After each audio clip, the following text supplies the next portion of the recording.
So we're going to talk today about purification in Ayurveda and techniques for purification in the spring season. Ayurveda teaches that the different seasons have a different effect on the body and on our health, and that the springtime is a time that the body is naturally cleansing itself. And so we can take advantage of that's going on in the universe around us.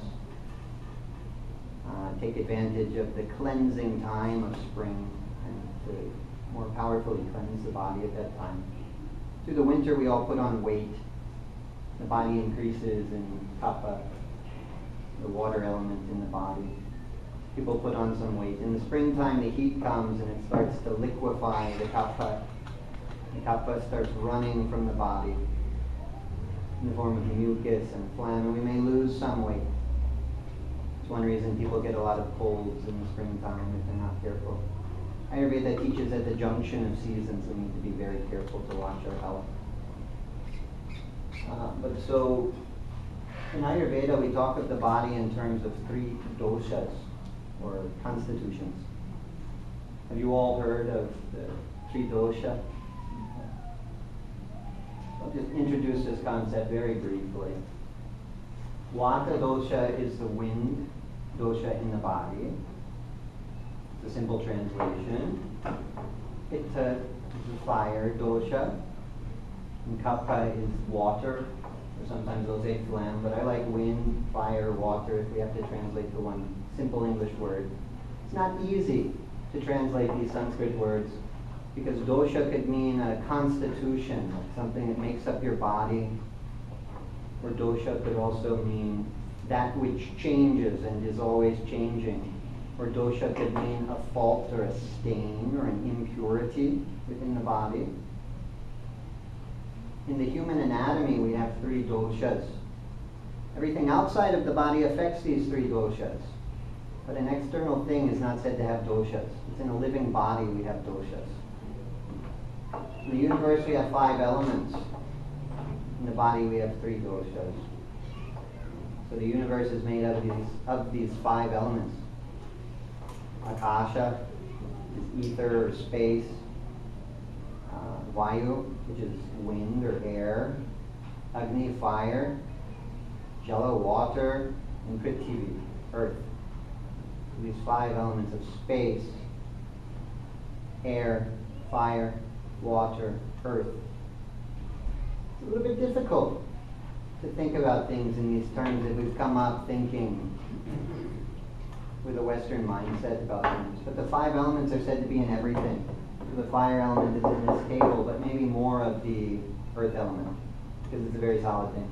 In the water you guys are drinking, a lot of the water element, a predominance of the water element, but because this is a physical thing, the earth element is also there. But the wind element is also there, and the space element is also there. Just maybe more of the water element is in the water. In everyone's body, we have all 3 doshas. And each of the doshas is responsible for some of the functions within the body. The substance of the body, the physical portion of the body, like the flesh, the bones, the hair, all this kind of stuff. Because it's a physical thing, they say that kapha is causing that. Because the other 2 doshas don't have any physical part to them. When we think of the doshas, we need to remember they're not a physical thing at all. But if you take all the qualities in the body and you divide it by 3 into 3 different categories, 3 groups of different qualities, this is what this dosha system is. Heat in the body is caused by pitta, the fire element. Color in the body caused by pitta. Movement in the body is caused by wind. Lightness, dryness, pain is caused by vata also. But kapha causes lubrication. It holds the body together, and it gives the body a physical substance. They say when you're born with a certain balance of these doshas, but that they always change. And so from that point of birth, it's constantly changing based upon the effects of things around. Could be looking at this color wall, this green wall, has a certain effect on the doshas. This color Ayurveda says would have a tendency probably to increase vata dosha. but it may decrease pitta dosha because it's a slightly cooling color. It may decrease also kapha dosha. Perhaps drinking water. The water is very cold, it may aggravate vata dosha and probably kapha dosha as well. The water is very hot, same water would aggravate pitta dosha because it's got that hot quality. So that's one beautiful thing about this system in Ayurveda. We need to keep moving. I'm hearing that I need to keep moving to get to some of these other subjects, but it's very interesting that we don't need necessarily to have a full-blown disease where we can diagnose some bacteria or something, because by the quality of the symptoms, we can treat it. If someone's having a headache, and there's heat with that headache, we know that pitta is causing that. We need to get to where the pitta is in the body, and we need to add cooling energy to reduce that fire element. That's the basic theory there. You know, if you can understand that basic theory, you're doing well. You can start to learn the details from there. But that's the basic theory. Before we move on, is there any question about that? Can you say again that basic theory? The basic theory is there are 3 doshas in the body. Every function in the body is caused by one or the other of the 3 doshas. Those doshas have a balance that is created at your time of birth. It's different for each person, but there's a balance, which is your natural balance of those doshas. If you're going to be at your optimal state of health, you want the 3 doshas to be at your natural balance. But everything that you're doing is changing the balance of the doshas. So it's a process of noticing these changes and constantly working to get your doshas in balance. And you said treating the quality of the symptoms. The quality of the symptoms, yeah. By the quality of the symptoms in your body, you can recognize what the doshas are doing. When we talk about digestion, maybe we'll get a chance to talk about the coatings on the tongue. Maybe remind me, that's a good thing. Because the color of the coating on your tongue will be different according to dosha. And it's an easy way that you can look in the mirror each morning and find out what your doshas are doing. So, digestion is very important in Ayurveda. Agni means fire, or it means digestion. In this case, we're talking about the Jatara Agni, the Agni of the fire in the stomach, this power of fire that digests, breaks down the food in your stomach. They call that the stomach fire, the Jatara Agni. It's the key to health. If you're digesting your food properly, if you're eliminating your food properly, there can't be disease. You can have an imbalance of the doshas, but only when it starts to break down that process of digestion where you start to develop very serious conditions. When you're not digesting food, we don't think there's a big problem. In the West, we think, oh, well, I don't worry about digestion. I don't worry too much about what I eat. But Ayurveda tells us when we don't digest our food, what happens is this substance we put in the body, it's not broken down. It remains somewhat raw, unprocessed. And it creates a toxic, sticky substance called ama. Ama, undigested toxins. And this ama will go and get in various tissues and organs in the body. And that starts to break down the function of those organs. So if you have an aggravation of vata dosha, it may break down digestion in some part of your body. They say the main seat of vata in the body is the colon. So vata has a predominance there in the colon. Pitta, the main seat of pitta is the small intestine. Where that process of digestion is going on and the nutrients are being taken, extracted from the food. Kapha, they say, is most in the lungs or the stomach. And so if an excess of kapha dosha, for example, causes the digestion to break down, it could be likely that these toxins will go first to the lungs or the stomach. And from there, they'll pour out to other sites throughout the body, just based upon predisposition. You may be born with a weak heart. Maybe your parents did some things, and so you're genetically predisposed to having a weak heart. Or maybe you're smoking cigarettes, and so it hurts your lungs, and so your lungs are susceptible. In that case, maybe the kapha will stay there in the lungs. and the toxins will stay there and continue to develop there. They say in the case we have these undigested toxins, only then do the doshas take a physical form. In that case, dosha means an impurity or a toxin. And so these toxins in the body could also be referred to as doshas. And so digestion in Ayurveda, there are many ways to break it down because the different organs and tissues have their own capacity of digestion. But basically, there are 4 types of digestion in Ayurveda, which are written here. I don't know if the video will be able to see this at all, but you guys say you can. So that works. Sama Agni, or Sam Agni, the words come together. Sama means balance. Agni is digestion. Sam Agni means balanced digestion. This comes when a person is healthy, from a balance of the 3 doshas. When there's an excess of vata dosha, an increase of vata, and this starts to break down the digestion, we get what we call Vishama Agni. And this means variable digestion. These people will have pain when they're eating the food and digesting the food. They'll tend to have gas and bloating. Sometimes they're very hungry, sometimes not hungry. They forget to eat often. Their dietary habits tend to be variable also. These people may forget to eat for 3 days, and all of a sudden they're so hungry they'll kill somebody if they don't get food immediately. This is vata condition, Vishama Agni. But the pitta causes what we call Tikshna Agni. This should be a long I here. I don't have the accent mark indicating that. Tikshna Agni. Tikshna means sharp.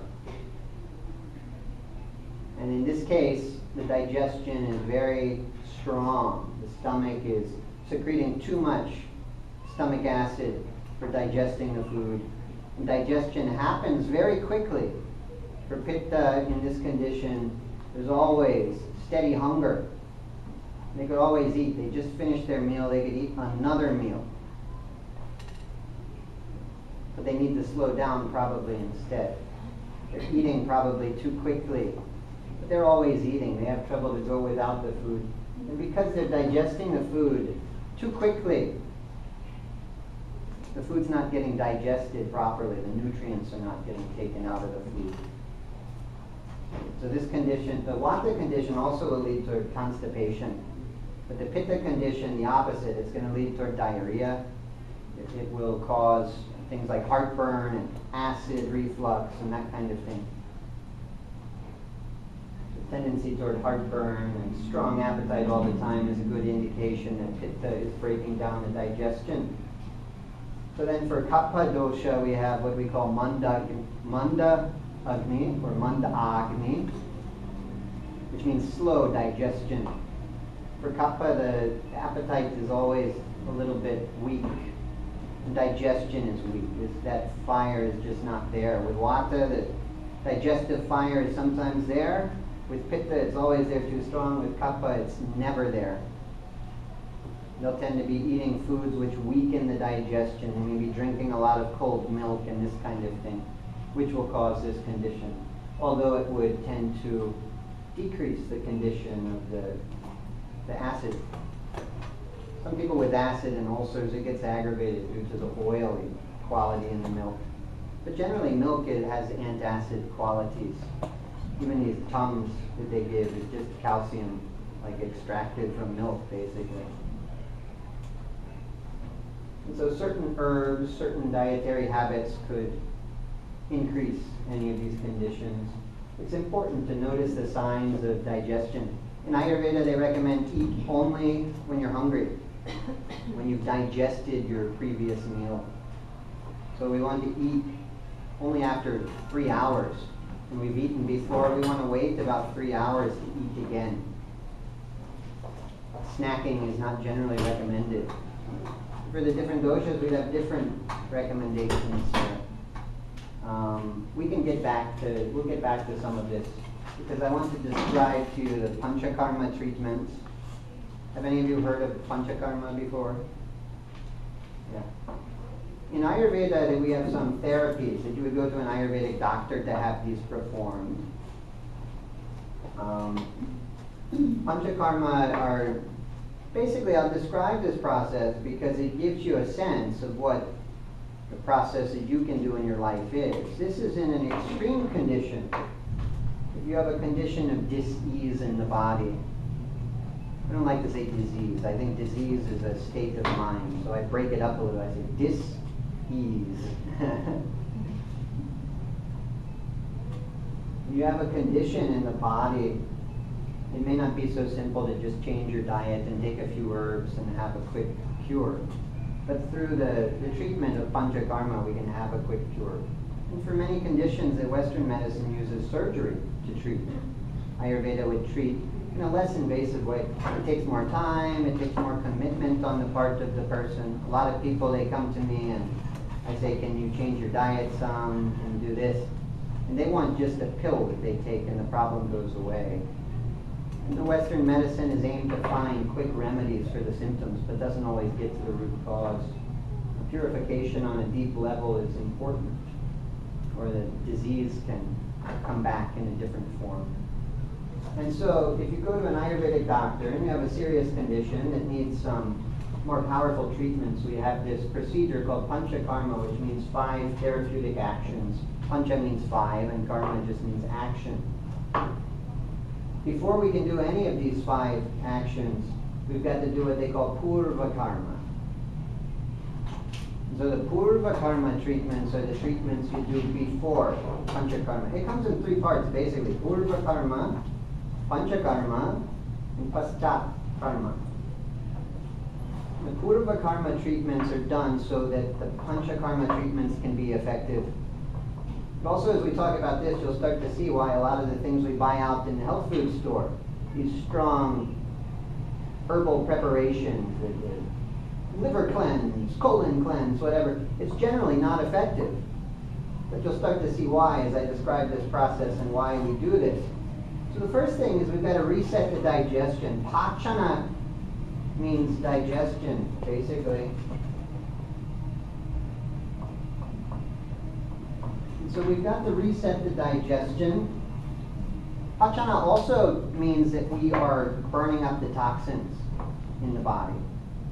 Certain herbs, they may have dipana qualities, which means that they increase digestion. Pachana herbs will not only increase digestion, but they start to burn up the toxins, meaning the undigested food particles, the ama, starts to get digested. And so also in this time, and this may go for a week or several weeks before we do any of the treatments, and throughout this time the person should be in a retreat setting.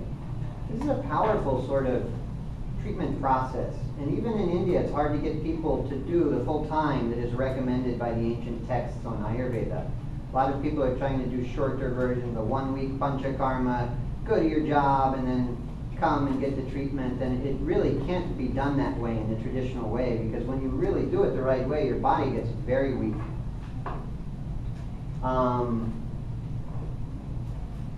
So in order to strengthen the digestion, people will be put on a very simple diet, a very easily digested diet.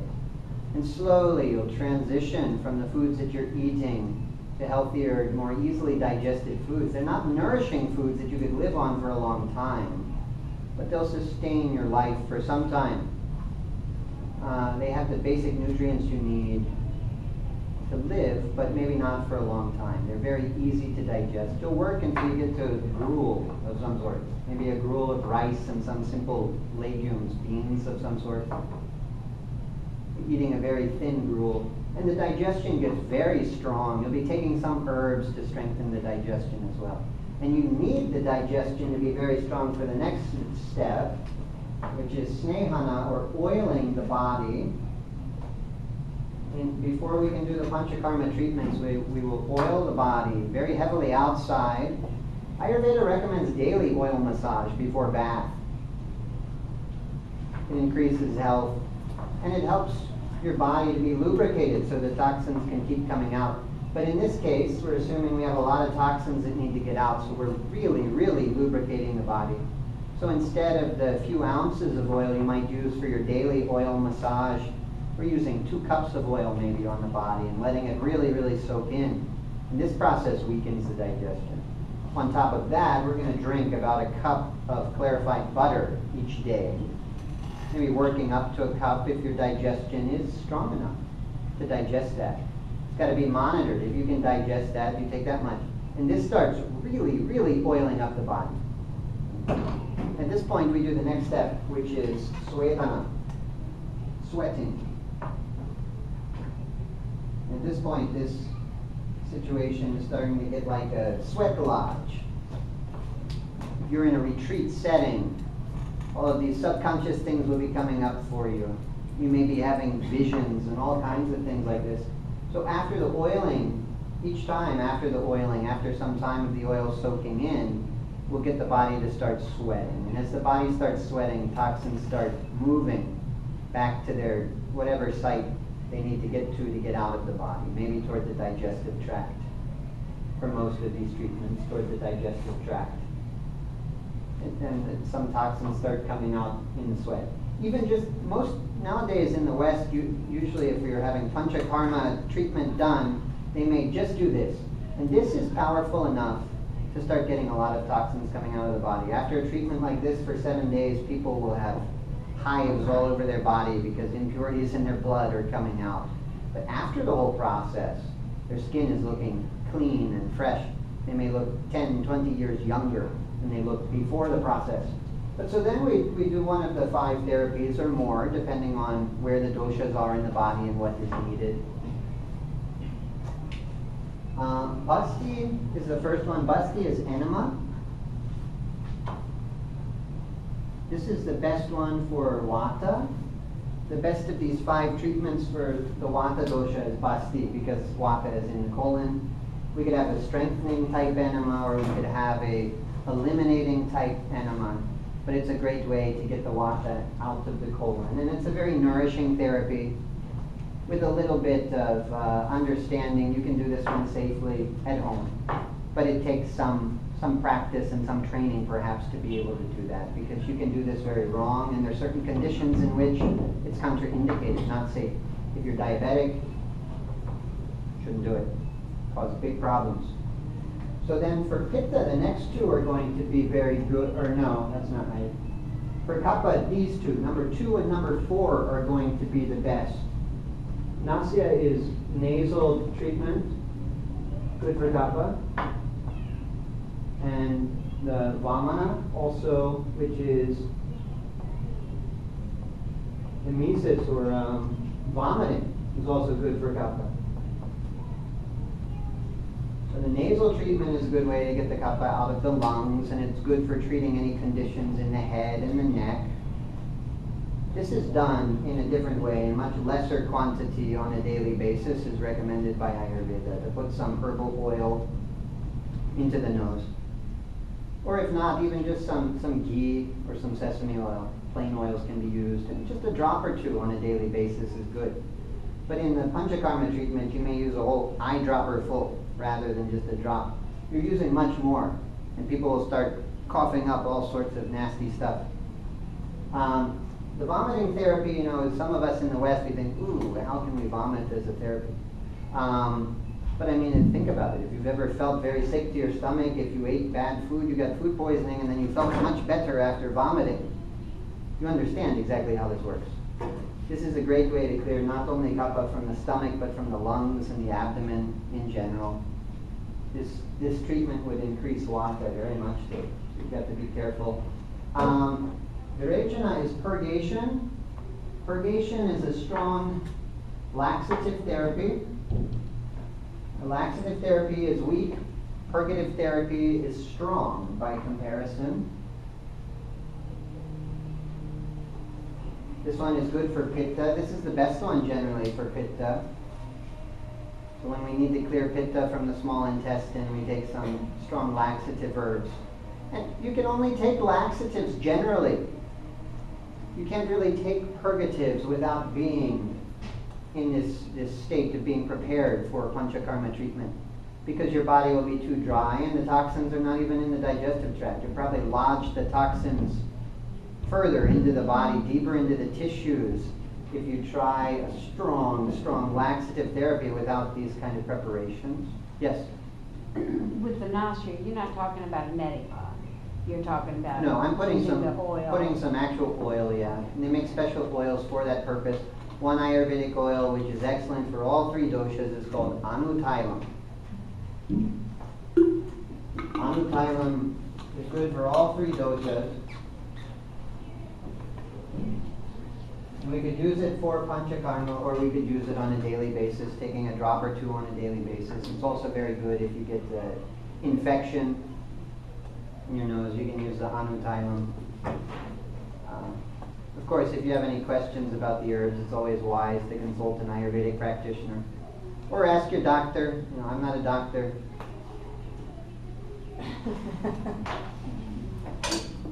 I say that because people think I'm a doctor, they'll try to sue me or something. That's not good. Not good for them. God will take care of me, but not good for them. So I make it very clear, I'm not a doctor. Ask him first, and then if you want to, ask an Ayurvedic therapist. Anutailam is very good. It has a lot of different herbs. That can be used on a daily basis or in the Panchakarma treatment. The difference would be the dosage. Same with for purgative therapy, we might use one powder of 3 herbs. It's called triphala. 3 fruits, triphala, fruit. And this powder could be used in a very large dose for Panchakarma treatments. But in a smaller dose, we can take this every day. And it strengthens the body and it clears out toxins. We'll get back to some herbs here. But the last one here, which startles some people to hear, is Rakta Moksha, or bloodletting. This is very rarely done. It's good when Pitta is in the blood.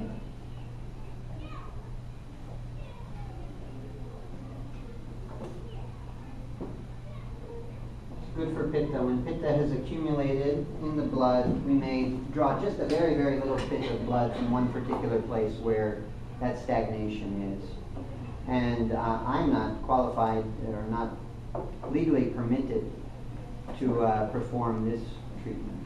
However, I work with an acupuncturist at times who could do this treatment for someone who needed. But it's very rare. Out of thousands of people, you'd find only a couple ever who would need this treatment. It's very, very rare. After that, the toxins may be getting out of the body, and that process, after doing this, the body may keep kicking out the toxins for some time. But your body is weakened from this whole process. It's a stressful situation for the body. So you stay after this time. You know, this may take 7 days, this may take 7 days, for 7 days more. As long as it took to get into this state where you can purify the body, you want to slowly work your way out of it. And 2 things in particular, as you slowly start introducing more and more normal foods, we should say dosha-specific food. You should be eating according to your doshas. If you're going through all this, you ought to learn what foods not to eat, what foods to eat, and be starting to try to adapt to have a more healthy diet, so you're not getting the toxins again as soon as you come out of the procedure. 2 things in particular we watch at this time are digestion. We want to strengthen again using dipana herbs, digestive herbs. And then we strengthen the body using rasayana treatments, means tonification. So we need to strengthen the body after this state. And the body can be strengthened after the toxins have gotten out of the body. One thing, in Western medicine, we don't have any concept of tonification. It's very important. The organs are weak, they need to be strengthened, but we don't prescribe tonifying medicines. For some reason, we don't try to strengthen the body, we're just trying to get rid of the disease. And it's very important. It's not necessary that you clear out the toxins. In some cases, it's necessary that you strengthen the body. When the organs get the strength, they'll be working properly, and they'll get rid of the toxins on their own. It's possible to strengthen the body while eliminating toxins. I was talking just before we came in, the rep for the Himalaya Herb Company was out there, and I was speaking to her about one product they sell, which is an herbal jam, a traditional formula in Ayurveda called Chawan Prash. And this jam is very good because it strengthens the body as it gently removes toxins from the body, and it's good for all 3 doshas. Are there any questions so far? No. I'm going to try to find something to erase this. I think I can get a napkin or something right out here. Excuse me.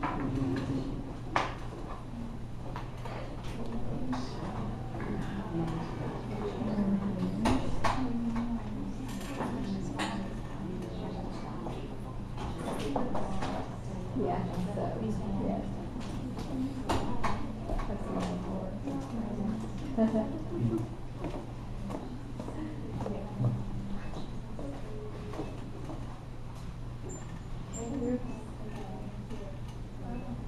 Where will you be posting your video? I will maybe eventually get it on my website. I'll be posting it on my YouTube channel. Oh, I have not checked that out. Have you seen my website? Write it down. No? Are you friends with me on Facebook? I'll write down the website. You can find everything Yeah, but I that want way. to see. So I want to look at their website. My website has a lot of great information on it. It has a lot of information on Ayurveda. A lot of it is like handouts that I've used for classes, so it may not be easy to learn from some of it. You'll see more like what I've written up here, but you may find things about what we've spoken about. I'm going to recommend one handout from the website actually right now.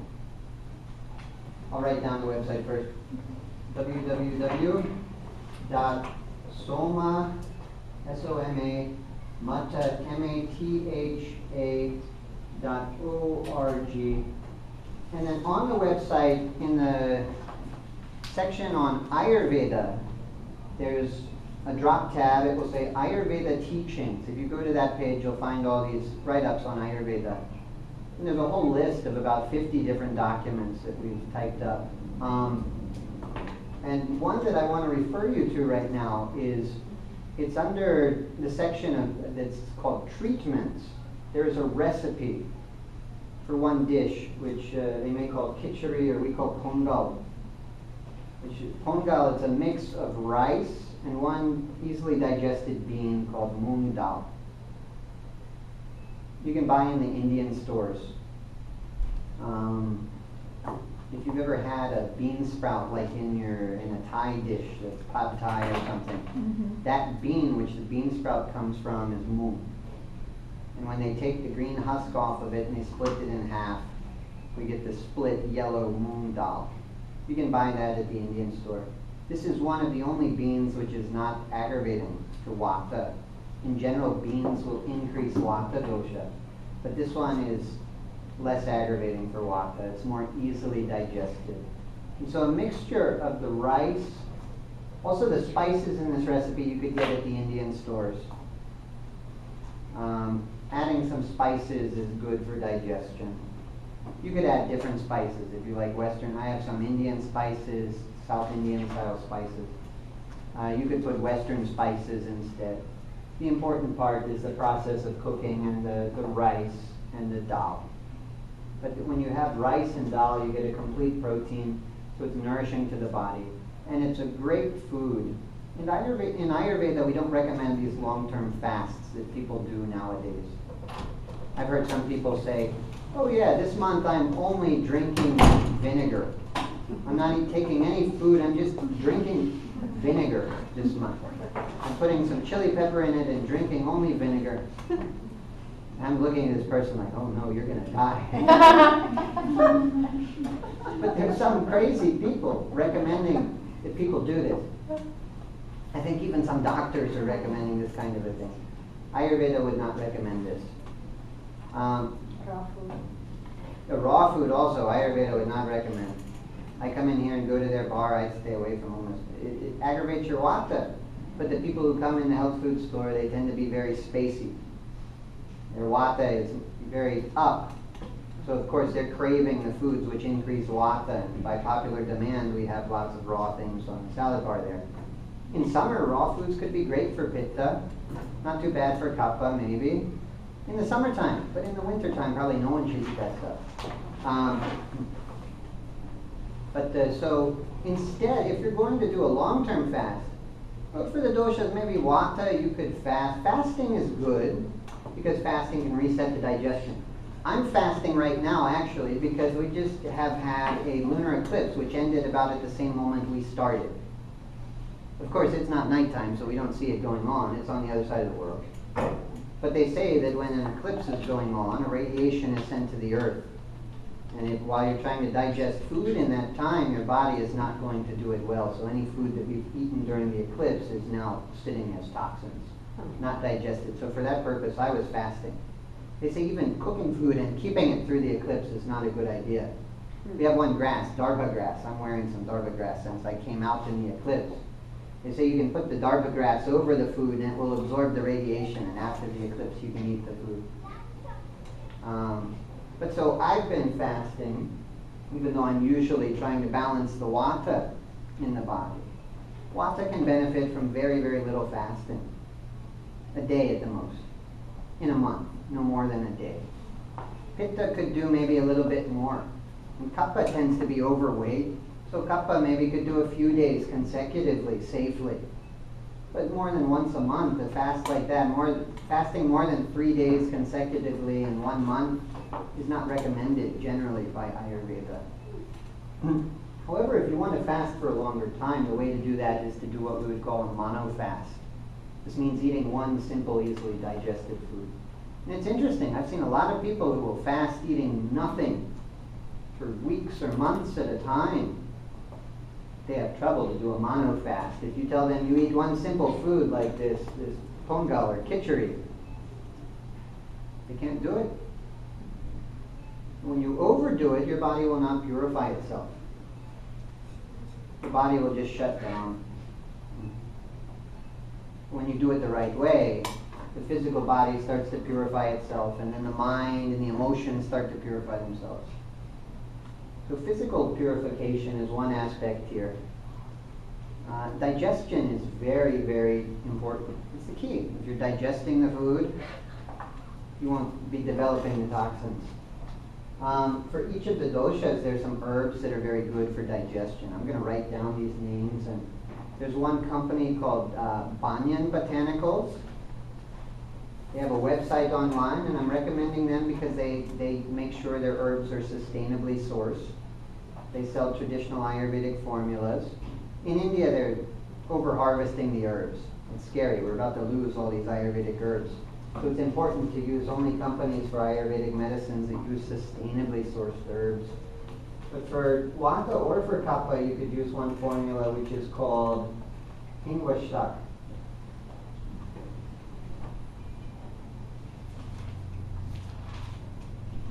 And it's a powder. Hingwashtak powder, or Hingwashtak churna means powder, is very good for Vata and for Kapha. Both could use that. Also, herbal wines are very good. Yeah, they'll make herbal wines, fermenting the herbs with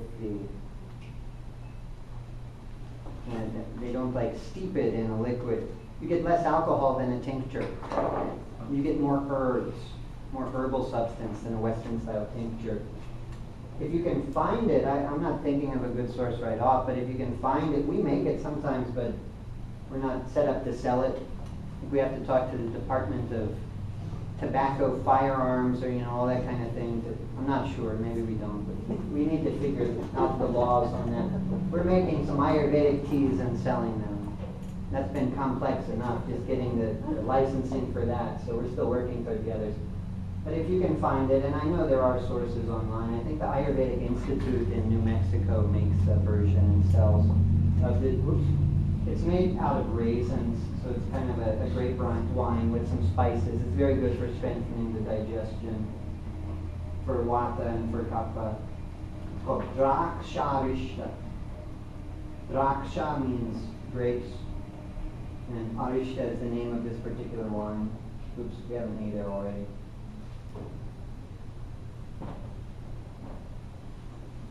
Draksha-rishta. So those two could be very good for digestion, for Vata and for Kapha. But for Pitta, you don't want to increase the power of digestion. Instead, we need to weaken it. weaken this fiery energy while increasing absorption. There's one particular formula for that, which we call Avipatti Churna, or they call it Avipatti Kara. Avipatti Kara, they call it, from Banyan botanicals. You can get that one for Pitta if you're having a tendency toward too much power of digestion and always heartburn and stomach acid and always strong appetite. This will cool the strong appetite while increasing absorption. Now, one way to notice, in Ayurveda we recommend scraping the tongue, taking a tongue scraper like you can buy in the drugstore, or in the Indian store you buy metal ones, and scraping the tongue each morning. It's a good practice, and I'll tell you why. The coating on the tongue is going to indicate toxins in the body. If there's no coating on your tongue, you're digesting your food well. If there's a very thick coating on your tongue, you've not digested your food very well. The recommendation might be to fast until you've digested the food. Or you could drink some very warm water to increase the power of digestion. You could take some of these herbs to increase the power of digestion. But the tongue, and most people in this society will have a coating on this part of their tongue because they're not absorbing the nutrients in the small intestine, because they're eating too quickly, they're eating all the processed foods and the chemical foods. The body doesn't know what this stuff is. Organic foods are best if you can afford it. Especially if you're taking meat and dairy, it's very important, or you're getting all these antibiotics and steroids and hormones and things. If you don't take steroids, but you eat meat, or you drink milk, which is not organic, you may as well be taking steroids, because they're giving them to the animals. So it's very important in that case. But wherever you see the coating, you can get a sense of where the toxins are in the body, because the tongue is like the abdomen. If this is your tongue sticking out of your mouth, here you have a heart, here you have lungs, there you might have kidneys. On the left side, you're going to have a stomach, on the right side, a liver. This area will be like a small intestine and colon there. People with heart problems, you'll often notice a coating there, a depression there in the middle of their tongue. This is a spine here. For people with back pain, someone who has a slipped disc or something, you'll notice a little bit of a marking there in the line down the middle of the tongue. At that point, you get a sense of where in their back they have pain by looking at that. It's almost like reflexology of the tongue. Yeah. We tell a lot. We don't just take a pulse in Ayurvedic diagnosis. We'll look at the tongue. But in general, the coating of the tongue will be different by the nature of the dosha that's caused the indigestion. And so for Vata dosha, we'll tend to have a dark colored coating, maybe brown, purplish looking. And so if you have a brownish looking coating on your tongue, you know that Vata is causing indigestion and that there's toxins in the body. If the coating on the tongue is very yellow, or maybe if it's green, or if there's no coating but the tongue is very bright red, this may indicate Pitta is causing some indigestion. So if you notice a yellow coating there, that's what that would mean. And Kapha will tend to cause a thick, foamy white coating. So if there's a white coating, you know that Kapha is there. If you feel like you might be starting to get a cold and you have a thick white coating, you ought to be very careful. Stop drinking milk, stop taking dairy. You may save yourself from getting a cold. Otherwise, because you're not seeing the warning signs, you could start to get a cold, because Kapha tends to cause a cold. And so you can identify the doshas there in your own body, if you at least, even if you don't scrape your tongue. But as the coating there on the tongue is indicating the toxins in the body, when you scrape it off, it helps encourage the body to get rid of those toxins. So it's a good practice. For elimination, I'm going to talk about 3 different herbs here. There's, as I mentioned before, I'll just write it down. It's very important, very good herbal formula, Triphala powder. You can also buy it from Banyan Botanicals. It's good for all 3 doshas generally. In a small dose, like a teaspoon, it has laxative qualities. These powders you could just put on your tongue before you eat, after you eat, wash down with some water, probably warm water. Ayurveda never recommends drinking cold water. It will kill the digestion. This one I would recommend steeping in water overnight, perhaps, and then boiling in the morning with the powder in it. And then you can drink it. It has a very strong taste, be warned. It has a strong taste. Very, very strong taste. But for the different doshas, you could add different things to it to help increase its effects. For pitta, we might add a spoon of ghee, clarified butter. For kapha, we may add a spoon of honey. For vata, we might add both. But for vata, if vata is too dry, you're just going to get pain from taking this. You'll get griping pains. In which case, you could add some ginger to the formula, and it may help with that. Or, if you're still too dry for all of that, you could just have ginger, about half a teaspoon of powdered ginger boiled with milk.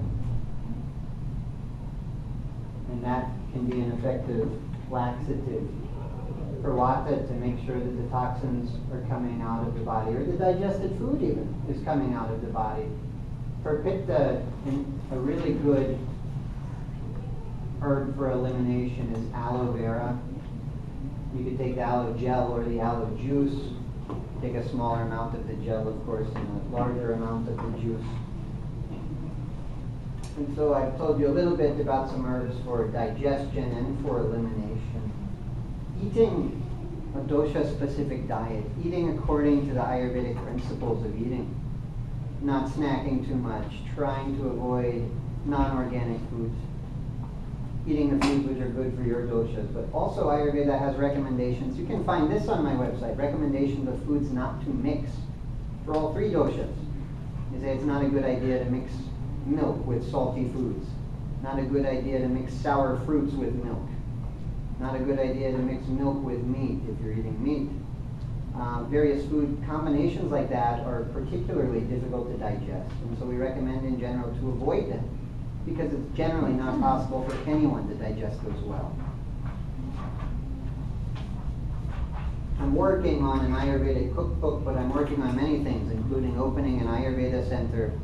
Andrika will be doing some work there. We think we're getting all the licensing and paperwork done. We're the first people to ever do this in Virginia. And so the government doesn't even know what to tell us as we go in there. We're setting some precedents here. And so it's taking extra time, and it's a lot of work. And I do everything I do on donation basis, except for this. They make me charge you. They charge me and make me charge you. So, but everything else I do on pretty much. I do on donation basis. We're raising money to open the center, all this kind of thing. But in time, we'll get the Ayurvedic cookbook out. And there are other Ayurvedic cookbooks out there. In some the recipes are better than others. And some have been written for Westerners, with Western dishes cooked in a way that it's according to Ayurvedic principles for eating. It gives you some idea of what it would do for the doshas. It can be interesting just to look at these books to get some ideas of what types of foods are good for your doshas. Even if you don't buy it, you may find one in the bookstore you can look through. We may have some here, I don't know. You can look through it a little bit, it may give you some ideas. But we're about out of time here, but I want to talk for just a few minutes about, we've talked about physical purification, but Ayurveda is a very holistic system. And the mental state and the spiritual state of a person is connected to the physical state of a person. If you are emotionally unbalanced, you will not stay physically healthy for very long. And probably if you're physically unhealthy, you will not stay very emotionally balanced for very long. There's a big connection. And so when we talk about purification, taking in the right foods, and purifying the physical body, it's just as important to purify the emotions and the thoughts from the subconscious mind, and to work on a spiritual level, to purify the spiritual body as well. In the Panchakarma treatment, if you're in that retreat setting, ideally you'll be having a simple life. Maybe you do some simple, gentle yoga, and you walk around in a peaceful atmosphere. And because your mind is getting quiet, all these subconscious thoughts start to come out. It's like a meditation. For the mind, one of the best things you can do to deal with negative emotions or negative thoughts, meditation or mantra is very powerful. Mantra is even more powerful than meditation for most people, especially as you're starting a practice. because the mantra is a focus for your meditation, and the mantra has an energy. The sound has a vibration that affects your consciousness. Meditation, one problem when we start to meditate, we sit silently and all these thoughts come up from the subconscious mind. Oh no, did I lock my car door? Yeah. I can't believe that guy said that to me earlier. We start thinking about things. All these thoughts start coming up. And all of our feelings that we spend all of our time trying not to feel, we start to feel these things. And so it's quite tricky when you start to meditate. Your meditation can easily become a meditation on these things that are coming up, which actually will increase their energy. If you're sitting to meditate and you start feeling all this fear, all of a sudden you're doing a meditation on fear and increasing the fear. With a mantra, there's not so much concern because the focus of the mantra is not whatever is in your mind. It's the mantra itself. And you'll still feel the other things. That's how you have to do. That's what meditation is. But the mantra helps you to maintain some distance from it so that you can release these feelings and thoughts as they come from the subconscious mind. In the same way, it's very important to think about what we eat and to eat wholesome foods that are good for our doshas. It's important also to take in wholesome impressions. And so when we watch TV or something, if we're watching the news, I don't watch the news. You should call it the bad news. I've said that I'll start reading the newspaper again on the day that they put more positive stories in there than negative stories. If something big happens I need to hear about, someone winds up telling me. I don't read the newspaper, I don't watch the news. Because when I watch the news, I get afraid. Yeah, I think I've got enough fear I'm dealing with already without watching the news.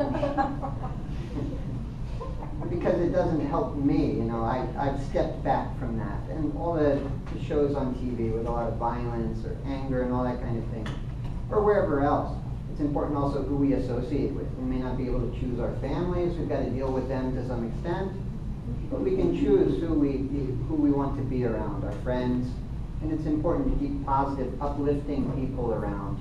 This is the same kind of thing as eating the good foods to begin with. If we're having good impressions coming into our mind, we're going to tend to have positive, happy thoughts that support our health.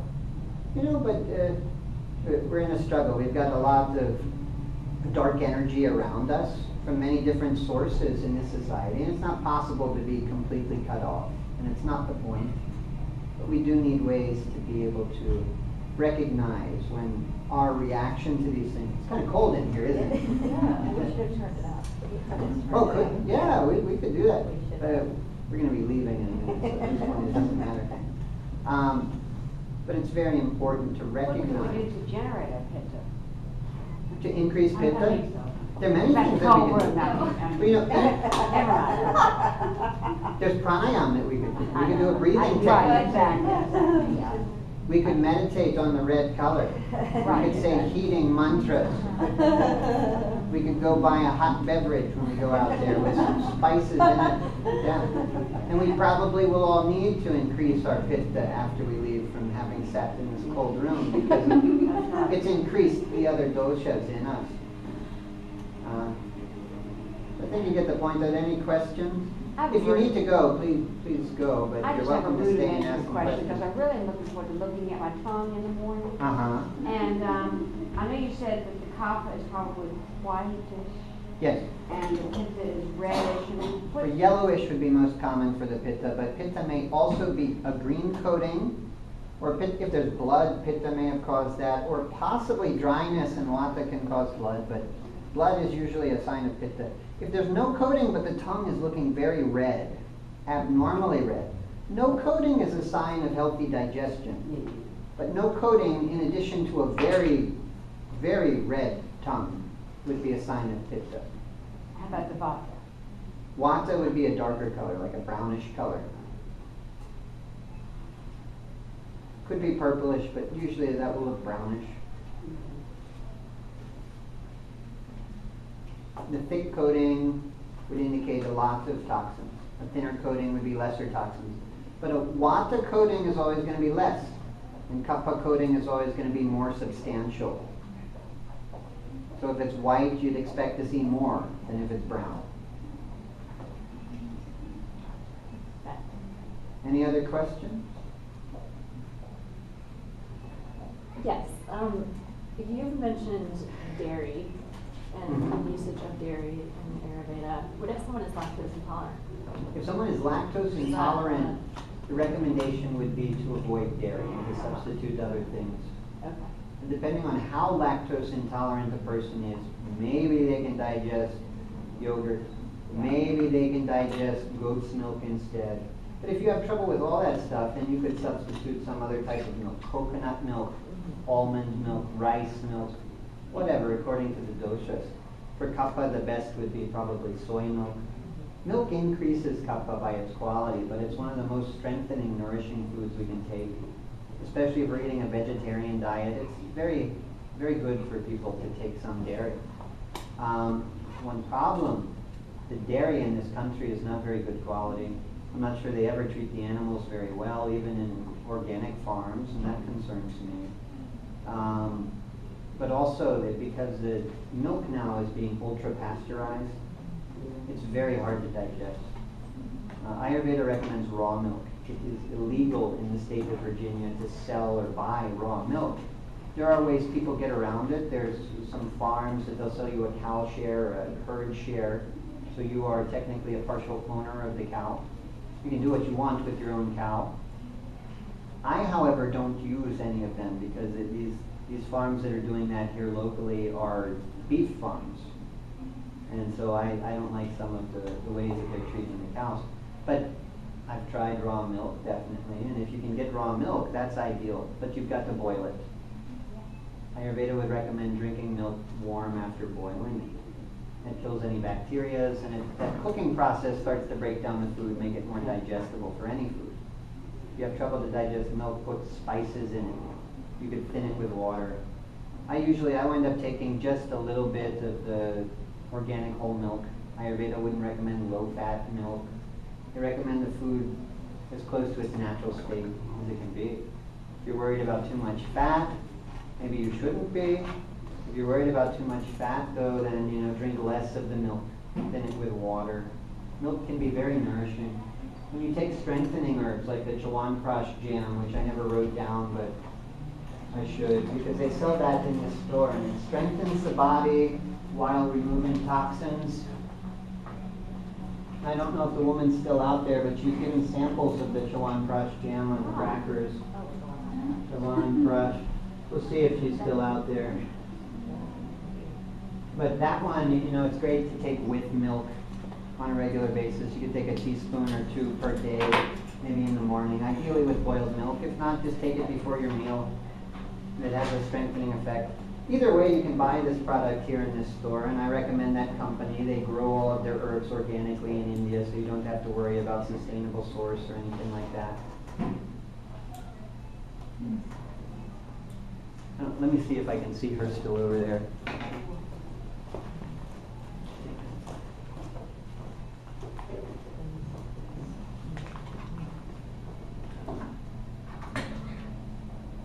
I don't see her from here. Hold on one second. What's his name?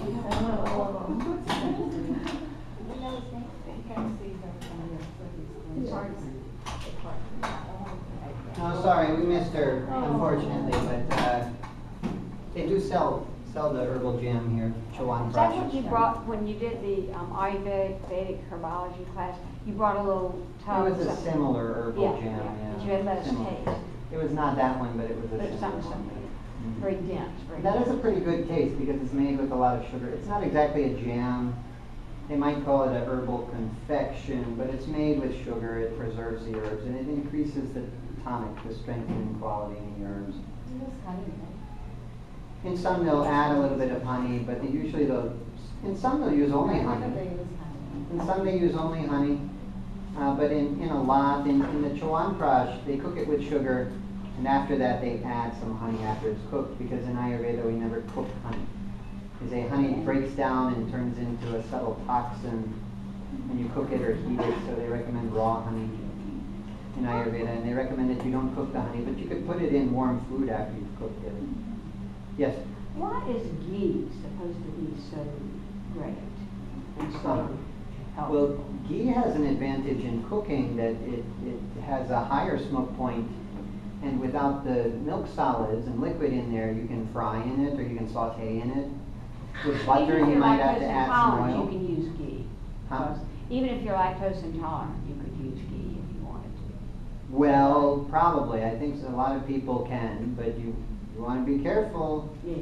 You always want to be careful. But I've heard a lot of people who say that they're lactose intolerant try some ghee, and they can do the ghee with no problem.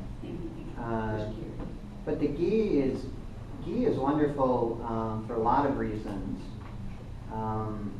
One reason is that it's got a less of a tendency for the cholesterol to stick with you than if you're taking just butter. If you have high cholesterol, you still don't want to eat tons and tons of ghee, but it's better. If you're going to eat one or the other, ghee would be better. Ghee is great for pitta. Oil. Most oil is very aggravating to pitta because pitta is hot and oily, and most oils are hot and oily. But ghee is balancing for pitta. Oil clogs the liver, ghee cleanses the liver. We'll cook special bitter herbs into ghees, and it's very powerful for cleansing the liver. Ghee also, they say, it has a very special power to carry herbs deeper into the deeper tissues in the body and to affect the subtle body as well.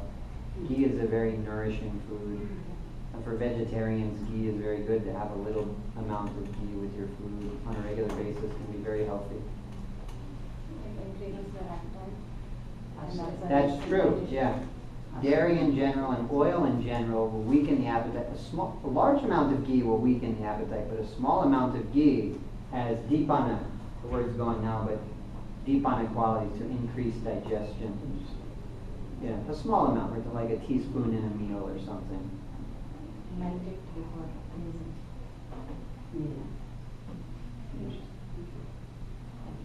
But there's much more information about the signs of the different digestion and herbs and foods for the different doshas on my website. A lot of those handouts you could understand very easily. So look through the website. Feel free to email me or give me a call if you have any additional questions. I'm happy to help you out and try to answer them. Yeah, so thank you so much for coming. Thank you. Let me say one prayer for purification before we go. Om Niranyavarnashitiyah Pavakaya Sujata Kasyapoya Svindraha Akminya Garbham Dhire Virupastana Paschakyasyona Pavantu Om Shanti Shanti Shanti Hari Om. All right. Have a good night. Thank you.